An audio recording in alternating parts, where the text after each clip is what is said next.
So allow me really to express my thanks to the organizer for this conference, and for the opportunity to give African Union a chance to be here and share with you on this important subject, which is food waste and loss reduction, holding in this beautiful city of Vatican. I am particularly delighted being a member of the champion 12.3 of the SDG, a coalition of executive from government, civil society, international organization. We are all here to really debate on this important issue on food loss and waste. We also like to really share with you what we've been doing at the African Union in order to address this important issue. I know that the General Director of FAO, my dear friend, Dr. Q, has already really made a good, set the scene of what is happening globally. Me, I will just concentrate on what we are doing at the African Union Commission to address this issue. It's the issue of food waste and loss is not a new concept. It's been there all along with us, and a lot has been done. But our commission, under our common agenda, Continental Agenda 2063, we're also looking on some key issues that the continent is facing. And we have our own Malabo Declaration with 7 commitments. And one of the commitments in Malabo Declaration, it is pillar number 3. It is to end hunger. We want to end hunger by 2025, but we are not on track to end hunger on 2025. And on food system, food loss and waste is one really, is a key issue to be addressed, because according to statistics and from the World Bank and the FAO, at least 40% of the post-harvest loss is been happening in the sub-Saharan Africa. And it is really a lot for us to produce and lose 40% of our production when we are going, we are being seen as a continent where malnutrition is really a case, hunger is a case. So I think this is really timely for us, a member of this coalition, mostly the champion of goal 12.3 of the SDG. We need to really start working. At the Commission, we have a strategic, we have developed our continental strategy to mitigate the effect of food loss and waste on the continent. And these, I recommend the Rockefeller that gave us really full support in order to elaborate this important tool that we launched last year in November in Nairobi. So this tool exists, and this tool has some real activities that we are doing.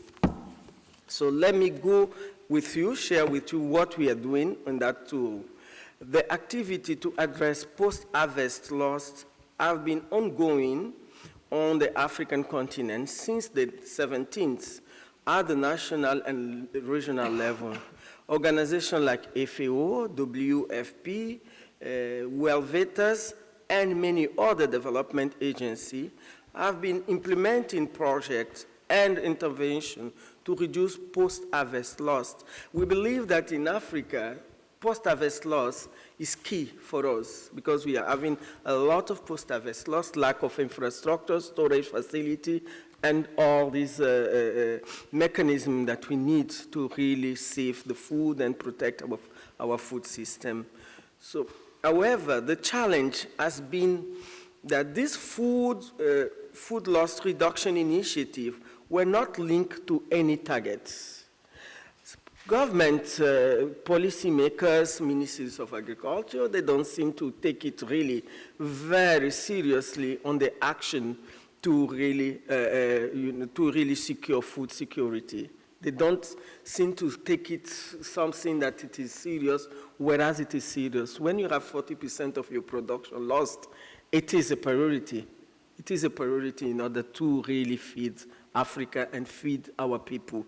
So, but this one is not enshrined on the national policy, and that is where African Union Commission, through my department, the Department of Rural Economy and Agriculture, is really working with member states in order to incorporate or align this issue of post-harvest loss in the priority of food security and the food system on the continent. To keep a food loss and waste reduction on track to achieve the SDG 12.3 target, the African Union adopted under this strategy the 3-step. The first is to target, second, how to measure, and third, act framework for reducing food loss and waste. According to the framework, target set ambition, and ambition motivated action. What gets measured gets managed, and ultimately, what matters is taking action. We need to go to action. We need to implement, because we all know what we are talking about. We all know all the economic importance of this issue, but we need to implement, and we need to go to the action. So what is our first target? The African Union set the Malabo PHL target, which is aligned to the SDG 12.3. All African Union member states have adopted these targets and used them during the AU 2018 biannual scorecard report. Just for background, a little bit of background, last year we presented the inaugural 2018 biannual review report on the progress we are making to transform agriculture on the continent. And this issue of post-harvest loss is one of the indicators, but the performance, the report is designed to monitor and measure the performance of the African Union member states in achieving their targets. Below is an analysis of how all African member states perform against their targets.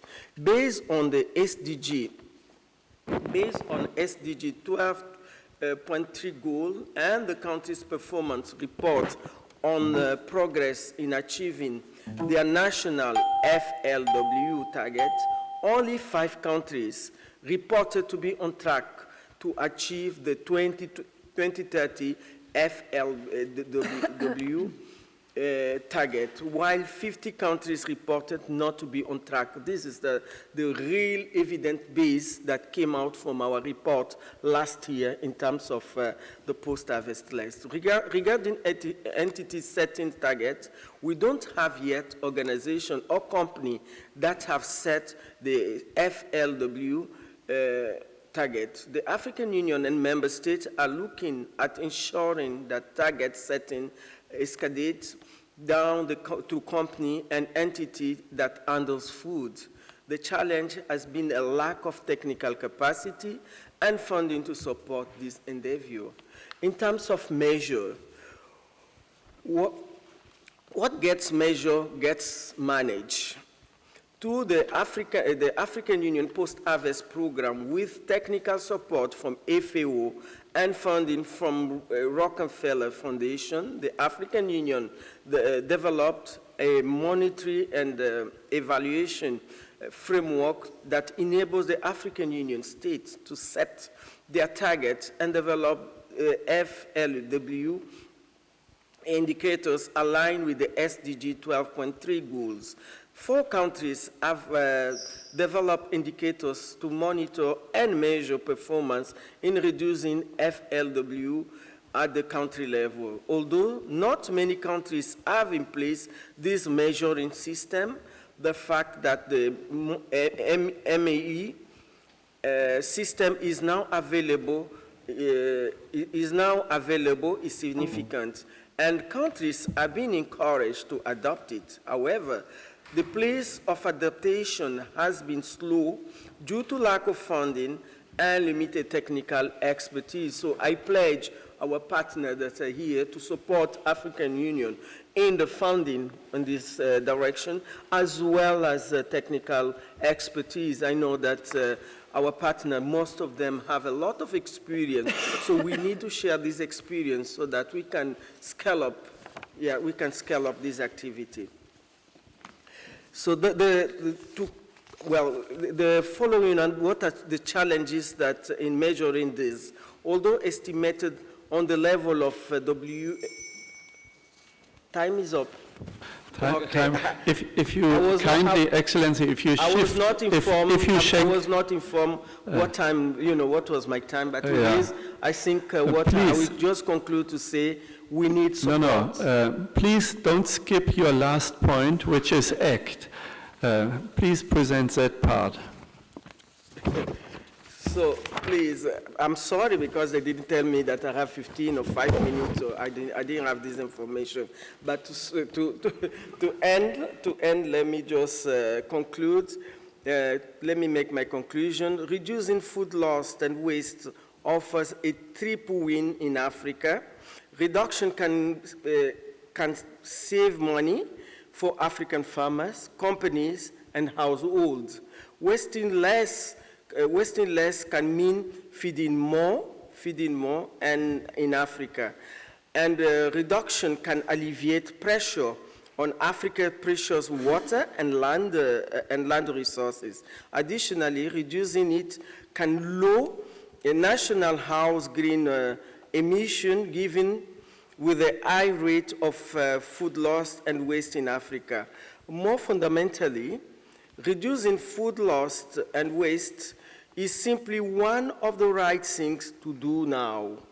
There are, however, several challenges in reducing loss and waste in Africa, food loss and waste in Africa. These include food finding and lack of capacity, as I've already identified, lack of capacity and then I said that most of our countries, out of 45 countries, 47 countries that submitted their biannual review report, only 5 are on track. So this is not a good image for the country, so we need to speed up and scale up our activity on post-harvest loss. So with this, I thank you once again for inviting me and for sharing the experience of the African Union Commission. Thank you very much. Merci beaucoup. Muito obrigada.